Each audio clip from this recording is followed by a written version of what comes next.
왕신푸는 아약사를 매일 방문합니다. 기공체조 사부에게서 배웠던 것처럼 아약사의 주지 스님이 하는 행동과 패턴을 연구하기 시작했습니다. 하루도 빠지지 않고 절에 드나들다 보니 아약사 주지 스님과도 친분이 생겼습니다. 아약사 주지 스님 루롱은 왕신푸 매력에 빠지기 시작했습니다. 왕신푸가 사찰의 허들의 일을 다하고 도움을 주었기 때문입니다. 루롱은 호의였지만 왕신푸도 그렇게 생각했을까요? 왕신푸는 사찰의 허들의 일을 맡아 하면서 루롱의 약점을 잡기 위해 항상 긴장하고 있었습니다. 그러나 몇 주가 지나도 주지 스님의 약점은 좀처럼 찾을 수가 없었습니다. 주지 스님은 기도 아니면 성불, 그리고 취침 외에는 별다른 행동을 하지 않았기 때문입니다. 왕신푸는 그동안 평상시에는 눈여겨보지 않았던 향로가 눈에 들어왔습니다. 사찰에서는 항상 향로 향이 다 타들어가고 나면 옆에 새로운 향을 준비해둬야 관광객이 새로운 향에 불을 붙이기 위해 상자에 돈을 넣을 텐데, 향로의 향이 다 타들어갈 동안 그대로 놔두는 것이었습니다. 주지 스님 루롱이 사찰을 향해 소홀하다는 것을 알고 루롱의 약점을 만들어 파고들기 시작했습니다. 스님, 요즘 사찰 형편이 어려운가 봅니다. 무슨 어려운 문제라도 있으신지요? 이거 참 부끄러워서 어디에 말도 못하겠고. 그러지 말고 있는 일 있으시면 저한테 한번 하소연해 보시지요. 사실 우리 사찰의 형편이 그리 좋지 않습니다. 저기 한번 보세요. 루롱은 관광객이 넘나드는 다리를 손가락으로 가리키며, 저 다리도 수리를 해야 하는데 이 돈이 없으니 1년이 넘을 동안 위험해도 수리를 못하고 사고 날까 하루 종일 이충하고 그러고 있지 않습니까? 사실 향도 못 사고 있어요.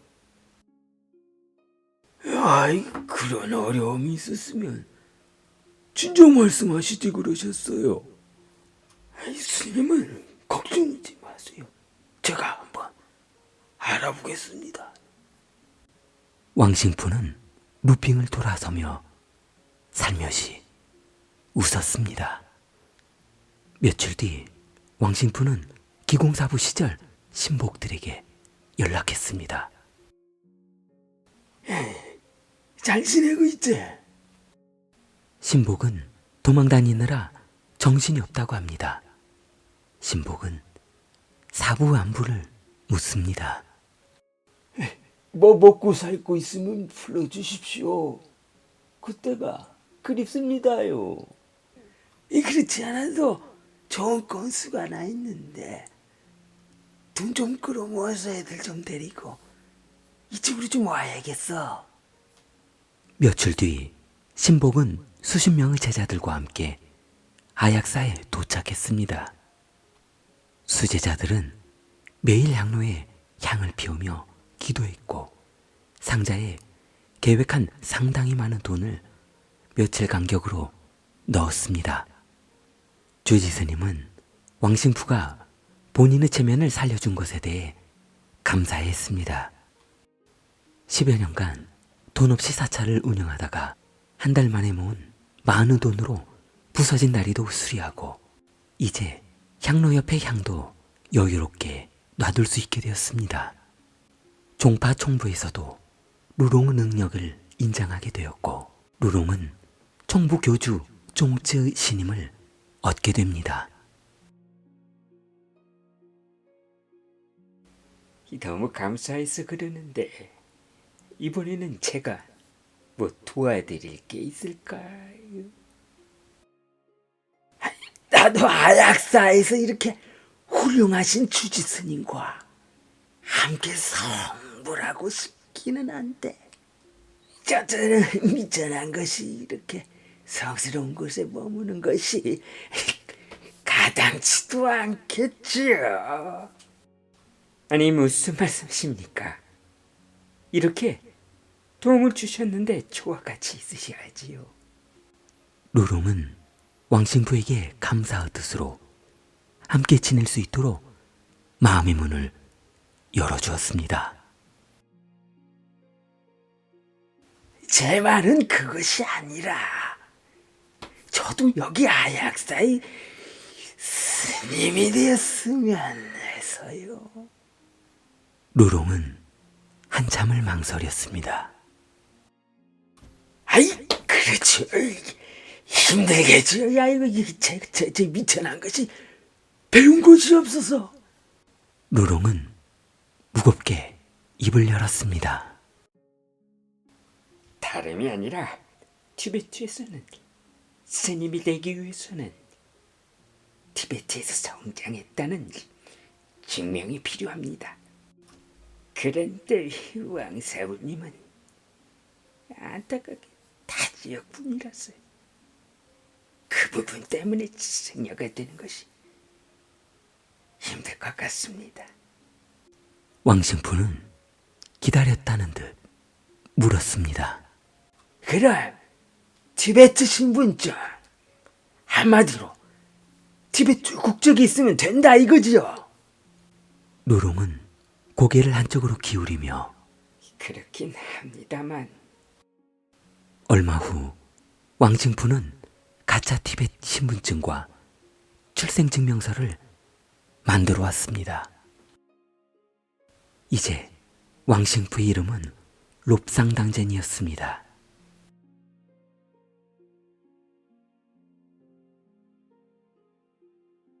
왕신푸는 아약사의 주지스님 제자로 출가삼은 수행자의 길을 걷게 되었습니다. 왕신푸는 스님 목장을 한 뒤 수제자에게 물었습니다. 어때? 봄 좀 나? 네, 너무 잘 어울리십니다. 형님, 근데 제가 여기 올 때 있는 놈들 다 끌어왔더니 줄에서 돈 갚으라며 한 달이 났습니다. 좋은 계획이 있으신 게 맞으시죠? 왕신푸는 미소를 띠며 말했습니다.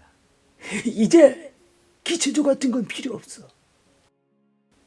수제자는 역시 사부가 한수위라며 맞장구를 칩니다.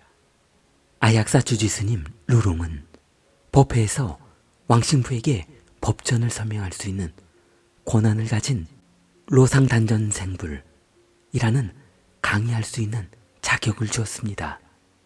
언변이 좋았던 왕신푸는 아약사의 명성과 주지스님의 후광으로 전국 사찰을 돌며 강의를 했고 그 강의를 들은 수강생들은 하나같이 모두 감동했다고 합니다. 청중에게 감동을 주기 위한 고도의 전략을 세워두었기 때문입니다.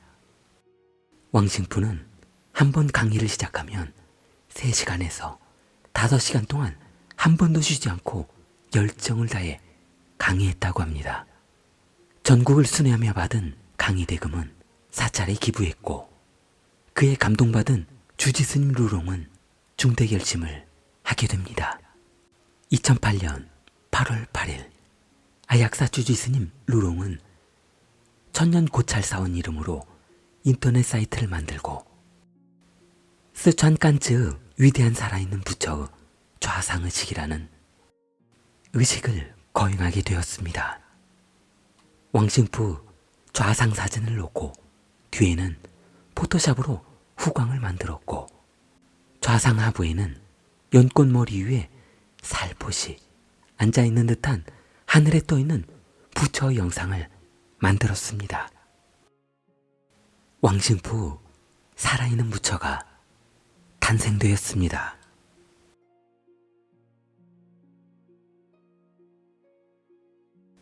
살아있는 부처가 있다는 소문이 전국에 퍼지고 사람들은 살아있는 부처에 관심이 생기기 시작했습니다. 왕싱푸는 주지스님에게 제안했습니다. 주지스님, 제게 좋은 아이디어가 있습니다만. 왕사부님이 좋다면 좋은 거겠지요. 무슨 아이디어십니까? 제 강의 내용을 CD로 만들어서 판매하면 어떨까 하는데요. 루롱은 기가 막힌 왕싱푸 생각에 감동했습니다. 역시 저는 생각지도 못한 일들을 해내십니다. 정말 감동적입니다. 며칠 뒤 왕싱푸는 강의 내용을 CD로 제작하여 판매하기 시작했고 CD의 가격은 비싼 가격에 팔렸지만 물건이 없어 못 팔 정도였다고 합니다. 살아있는 부처의 가르침을 받기 위해 몰려든 수행자들. 살아있는 부처의 명성이 높아짐에 따라 그 이름을 존경하는 사람들이 점점 많아졌고 천년고찰의 후광을 입은 왕싱푸. 그 가르침을 받기 위해 이제 수행자들이 전국에서 몰려들기 시작했습니다. 머리 좋은 왕싱푸는 전국 8개 대도시에 지사를 만들었습니다. 북경, 상해, 선양, 광주 등의 지사를 설립하고 가장 믿을 수 있는 수제자들을 지사장으로 임명했습니다. 전국에 3,000명의 수제자들이 바친 제물을 수금하였고 수금한 돈은 주지스님 루롱이 관리하게 되었습니다. 이제 루롱도 왕싱푸와 한패가 되었습니다. 전국에서 많은 돈이 수금되기는 했지만 왕싱푸는 이 돈에 만족하지 않았습니다. 왕싱푸는 묘안을 생각해냅니다. 왕싱푸는 돈을 바치는 금액에 따라 신자들의 등급을 나누기로 했습니다. 4급부터 1급까지 4등급으로 나누었습니다. 1급은 가장 하급이고 4급은 최상위 등급이었습니다. 1급 자격의 비용은 하나로 10만 원, 2급은 50만 원, 3급은 130만 원이었습니다. 최상위 4급은 200만 원이었습니다. 1급의 좌석은 추운 입구 쪽이었고 4급은 강의를 가장 앞에서 들을 수 있는 부위와 비석을 주었습니다. 질문이나 상담도 등급에 따라 차등을 두었습니다. 등록 후 견습에서 최상위까지 완료하는데 1,000여만 원의 비용을 지불해야만 했습니다. 신자들은 살아있는 부처의 성은을 빨리 받기 위해서는 열심히 기부하고 하루라도 빨리 등급을 올려 4등급에 올라서는 것이었습니다. 왕싱푸는 여기서 멈추지 않았습니다. 주지스님, 신자들을 등급으로 나누다 보니 돈을 한 번 낸 뒤 이 나태해져서 그 뒤로 통 시원치 않습니다. 돈도 일정 금액으로는 못 올라오고 정지돼 있습니다. 무슨 좋은 생각이라도 있으신지요? 루롱은 요즘 부쩍 왕싱푸 눈치를 많이 보고 있습니다. 행여나 본인을 챙겨주지 않으면 어떡하나 간절한 눈빛을 하고 있었습니다. 생각해 놓은 것이 하나 있기는 한데. 저는 왕사부가 하자는 대로 하겠습니다. 염주 말이죠. 네, 염주요. 제가 염주에 성은을 입혔다고 하니 비싼 값에 팔 수 있지 않을까요? 두 사람은 시장에서 판매하는 염주를 개별 포장해서 그럴 법한 박스에 넣었습니다. 1,000원짜리 염주는 성은을 입은 후 10만 원에 판매되었습니다. 한정해 놓은 염주는 법회가 끝나자마자 동이 나버렸고 주지스님, 우리 이제 돈도 안 되는 거, 이 제자 자잘한 거 팔지 말고 큰 거로 팔아보는 건 어떻습니까? 주지스님, 우리 이제 돈도 안 되는 이 자잘한 거 이런 거 팔지 말고 큰 거로 팔아보는 건 어떻습니까? 왕신푸는 칠보로 만든 신비해 보이는 화병을 공장에서 구입합니다. 이거 작은 것은 한 300 받고 큰 것은 한 500 받읍시다. 화병은 용왕님의 성은을 입었다고 해서 용왕 보아 화병 어떻습니까? 두 사람은 일주일 만에 1억 2천만 원을 벌었습니다. 화병을 못 구한 신도들은 천당에 못 가면 어떡하나 불안에 떨어야만 했습니다. 왕싱푸는 강의에서 집안에 용왕보화 화병만 있으면 죽어서 천당에 갈 수 있고 없으면 갈 수 없다는 강의를 쉴 새 없이 했고 신자들은 강의 내용을 듣고 화병이 없으면 곧 죽을 것 같이 불안했습니다.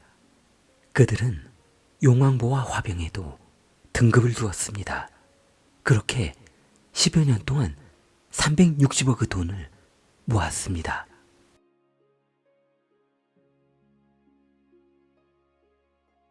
왕싱푸는 돈이 넘쳐나자 이런 생활이 지루해졌습니다. 그러던 어느 날 가르침을 받고 싶다는 한 여제자가 왕싱푸를 찾아왔습니다. 여제자는 왕싱푸에게 가르침을 호소했고 왕싱푸는 물끄러미 여제자를 바라보더니 예쁘다는 생각이 들었습니다. 그래. 가르침을 받고 싶다고 했지. 왕싱푸는 시험해보고 싶은 생각이 들었습니다. 자네 말이야. 자네 머릿속은 이단 악귀들이 쪄들어서 아무리 내가 설명을 해도 내 말에 귀에 들어오지 않는 거야. 살아있는 무체의 성은을 받아야겠어. 여제자는 왕싱푸 성원을 받고 싶다며 울먹였습니다. 그래. 그럼 여기서는 힘드니까 저기 호텔 요 도시락 호실에 가 있어. 그러면 내가 한번 가보도록 하지. 1시간 뒤 왕싱푸는 평상복 차림으로 갈아입고 호텔로 향했습니다.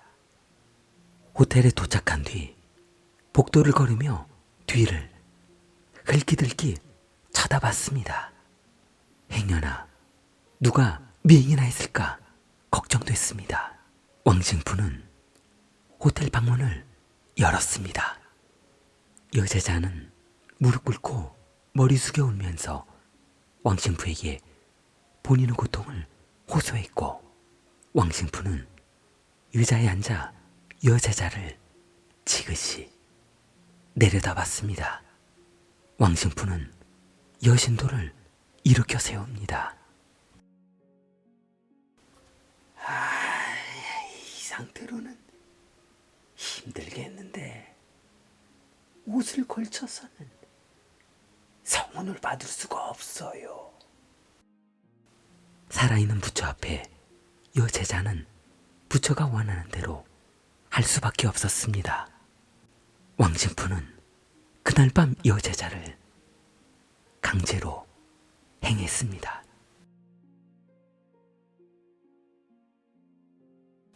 왕싱푸는 이제 여신도들을 다루는 법을 알게 되었습니다.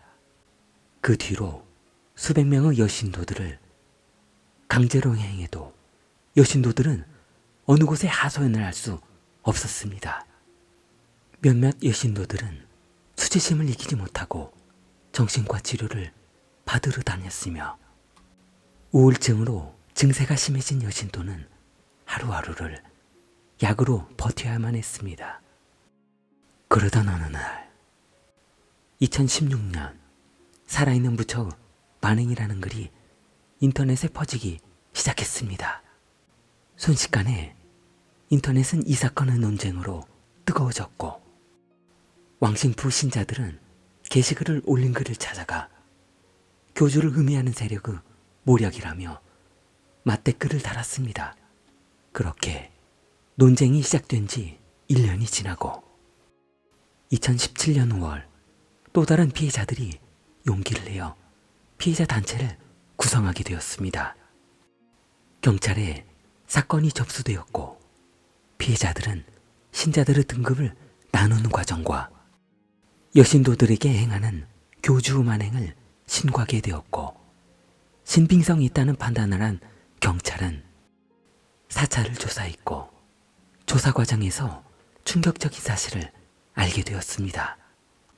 왕싱푸는 결혼해서 부인과 자식이 있었으며 신분 위조와 수많은 사문서, 공문서를 위조했고 그 앞으로 12채의 대형 부동산이 있었으며 금고에는 셀 수 없을 정도의 돈이 있었고 또 다른 금고에는 금괴와 귀금속이 보관되어 있었습니다.